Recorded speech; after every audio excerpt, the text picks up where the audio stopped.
네, 토론 중반으로 넘어왔습니다. 다음 토론 주제로 넘어가 보죠. 제주의 최대 갈등 현안인 제2공항 건설입니다. 2015년 서귀포시 성산읍이 예정지로 발표된 이후 좀 오랜 갈등이 좀 이어지고 있습니다.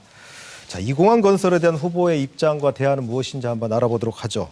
진행 방식은 앞서 주제 토론과 같이 먼저 두 후보의 먼저 답변을 듣고 주도권 토론으로 이어가겠습니다. 국민의힘 고광철 후보께 먼저 1분 드리겠습니다. 네, 제2공항은 반드시 추진되어야 합니다. 앞에서도 말씀드렸습니다마는 제2공항 건설을 통한 우리 그 제주도 대규모 국책 사업에 어떤 막대한 7조 원이라는 천문학적 예산이 투입되는 대규모 국책 사업이죠. 이러한 그 막대한 자금이 제주도로 이게 들어올 경우에 어떤 지금 침체된 건설 경기라든지 지금 자금 흐름의 어떤 활성화를 통해서 단기간에 이 지금 어려운 제주 경제를 빠르게 회복시킬 수 있을 것입니다. 다만 알고 있습니다. 기존의 제주국제공항과 관련된 주민 여러분들의 우려와 걱정은 잘 알고 있습니다. 상권 분산이라든지 그런 점을 해소하기 위한 다양한 방안도 마련해 나갈 것입니다. 특히 그 고도 제한 완화라든지 그런 점들을 풀어내 가지고 오히려 그 주민분들의 재산권을 높이고 그리고 뭐 에어시티라든지 공항 관련된 어떤 다양한 정책을 마련해서 추진해 나가도록 하겠습니다. 네, 수고하셨습니다. 다음 더불어민주당 문대리 후보 1분입니다. 네, 올해 상반기 중으로 기본계획 고시가 있을 것 같습니다. 기본계획 고시가 있은 후에 실시계획 고시를 위한 전 단계로서 환경영향 평가가 있을 것으로 예상됩니다. 그 과정에 찬반 양측 간에 상당한 갈등 구조가 양산될 것으로 비춰지고 있습니다. 공항 인프라 확충 필요하다고 생각합니다. 그러나 지금 도가 그리고 시민사회단체가 요구하고 있는 4가지 검증 내용은 범상치가 않은 내용들입니다. 이런 것들에 대해서 국토부는 선제적인 답변을 좀 해줘야 된다 이렇게 보고 있습니다. 그리고 행정 프로세스만 강조할 것이 아니라 예견되는 갈등에 대한 예방적 조치에 대해서 국토부는 나서서 해명을 해야 된다 이런 생각을 갖고 있습니다. 조류 충돌, 조류 서식지, 동굴 분포 가능성, 숨골 보전 이것들이 단순해 보이지만 공사가 진행되는 과정에 이것들이 발생하게 되면 기본계획 고시를 다시 진행. 네. 자, 이제 주도권 토론 들어가 보겠습니다. 이 공항 관련 주제에서 벗어나거나 또 근거 없는 주장을 하시거나 비방을 하실 경우에는 제가 개입할 수 있다는 점 다시 알려드리고요. 이번에는 고광철 후보부터 시작드리겠습니다. 3분입니다. 네, 문 후보님 2012년도, 2016년도에 서귀포 쪽에 출마하신 바 있으시죠? 네, 말씀하십시오. 네.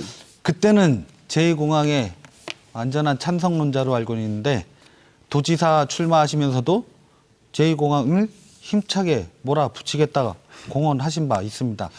기억하십니까? 그 앞에 절차적 투명성과 주민상생 방안이 마련되면 이라는 전제를 빼버리게 되면 오해의 소지가 있을 수 있다 이런 말씀을 드리겠고요. 12년도에는 아마 제2공항이 아니고 신공항 서귀포 유치였을 것입니다. 제가 기억하기에.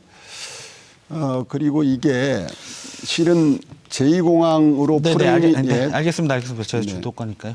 아까 뭐 조류나 그런 거 말씀하시고 그런 점에서도 많이 검토되어야 한다고 말씀하시던데 이 공항의 그런 문제는 이게 어떤 조류나 이런 거보다는 어떤 조종사의 어떤 그 능력 그런 게 좀 좌우된다는 게 아마 이카오 국제항공기구의 어떤 그런 설명이 있고요. 자, 아까 뭐 동굴 이런 걸 말씀하셨는데 그 청성산 도룡뇽 사건 아시죠? 네. 그것도 이제 KTX 터널 구축한다고 되게 오랜 시간 갈등이 있었던 어떤 큰 이게 사업이었었는데 이 사회적 그 갈등이 지속되는 순간 사회적 손실 비용이 굉장히 컸습니다. 제가 말씀드린 다만 이게 KTX 건설 후에 오히려 도룡뇽이 더 많이 나왔다는 얘기는 아시죠? 공항 건설 과정에 그러니까 자꾸 이제 환경 문제에 대한 걱정은 저도 충분히 동감합니다만은 그런 것들을 다 검토해서 추진된 게 지금 제2공항 건설이고요. 자, 이제 문재인 대통령님의 약속이시기도 하셨습니다. 문재인 대통령의 약속 분명합니다. 네네. 분명합니다. 똑같이 말씀드리는데요. 절차적 타당성의 문제.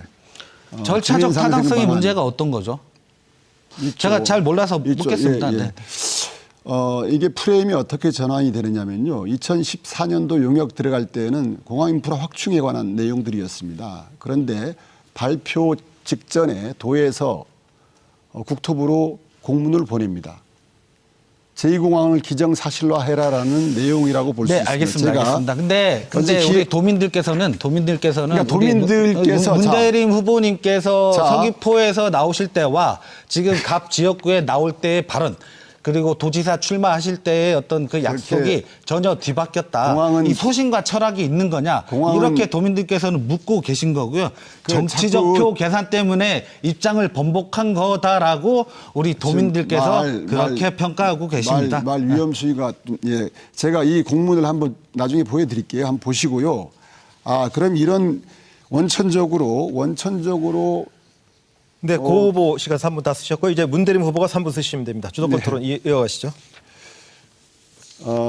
이게 15년 9월 2일 용역이 한창 진행돼서 결과가 발표한 40여일 전에 공항 인프라 확충 사정 타당성 검토 용역에 따른 제주도 입장에서 국토부로 보내거든요. 여기에 보면 신공항 건설, 그러니까 기존 공항 폐쇄 신공항 건설 용역 과업 진행 시에 도민 갈등이 극대화되어 공항 인프라 확충 사업이 차질이 있다고 판단되어 이번 용역에는 포함시키지 않도록 조치하여 주시기 바랍니다. 이거는 뭐냐면 해석하기에 따라 가지고 제2공항 아니면 대안을 내지 말라는 것이죠. 그러면 제주도에 과연 공항 2개가 필요한 것인가에 대해서 도민적 공론 절차를 거치고 자 2개가 필요하다 이런 것들이 어느 정도 올라왔을 때 이런 공문이 갔으면 저는 이해하겠습니다. 그런데 이거는 한동안 이제 비공개가 되죠. 나중에 저도 한 얼마 전에야 이제 받아봤습니다만은 왜 도가 물론 도도 나름대로 입장이 있었겠지만은 도민들이 제주도에 공항이 2개가 필요하다라는 이런 것들에 대해서 어느 정도 동의 절차는 갖고 이런 공문을 보냈어야 된다. 그런데 이런 것들을 저희들이 몰랐었고 그래서 투명한 절차를 요구하는 것이고요. 그리고 우리 고 후보님께서 공항 관련 말 바꾸기를 했다. 도민들이 그렇게 지적하고 있다라고 얘기하는데 고 후보님은 저한테 그런 말씀하면 안 되죠. 무슨 말인지 아시겠죠? 고 후보님이 말 바꾸기 한 거야말로 기본적으로 엄청 나지 않습니까? 설명해 주시죠. 제가 답변 3월 드리겠습니다. 13일 날 인터뷰 발언 말씀하시는 것 인터뷰 같은데. 발언 네. 반대하겠다. 수신 있게 하겠다. 제2공항 문제는 콩복도 투사닥 처리할 문제가 아니다. 제주시 갑지역 주민들의 입장을 대변하는 역할을 할 생각이다. 이게 13일 발언이에요. 근데 18일 날 저희 제2공항 추진 원칙은 확실하다. 제주도의 오랜 수건 사업으로 침체된 제주 경제를 위해서라도 반드시 추진돼야 된다. 제주의 미래를 위한 제2공항 건설 국민힘이 완수하겠다. 그러니까 이거야말로 이제 한 5일 만에 말 바꾸기를 한 거죠. 그러니까 입장이 변할 수 있습니다. 상황에는 상황의 역사가 있을 수가 있기 때문에. 그런데 저는 지금까지 공항과 관련해서 공항 인프라 확충, 항공 인프라 확충 필요하다.